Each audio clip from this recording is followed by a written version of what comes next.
একটা baby patient দেখাতে চাচ্ছি, hyperactivity baby, hyperactive and fright complaints from. ও একদিন ঘুমের মধ্যে খুব জোরে চিৎকার করে উঠছিল। রাত কয়টা বাজে তখন মানান ভাই? 3টা। গভীর রাতে ঘুমের মধ্যে বাচ্চাটা কঠিন এক চিৎকার করে উঠল। এরপর থেকে তার মেমোরি লস।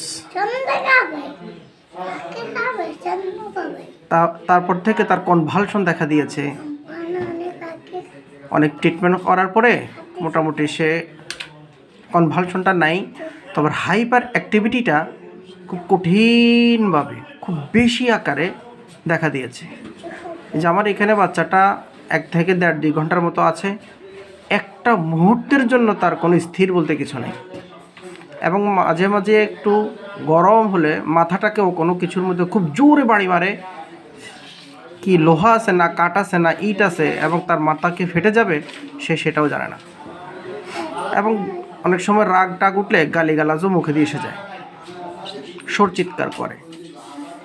তার মানে মেয়েটি স্বাভাবিক জীবনে ফিরে আসে না এখনও। তাহলে ওষুধ করতে হবে। আমি তার জন্য স্ট্রামোনিয়াম ওষুধটা চয়েস করলাম, because fright complaints from in sleep, attack her self, misbehavior, restlessness to the infinity. The choice of medicine stramonium 4 পাওয়ারে দিয়েছি, বাকিটি 1 থেকে 4 পর্যন্ত PTRS। এই বাবুটি দেখাবো আমি, ফলো আপ কেস আপনাদেরকে আমি দেখাবো।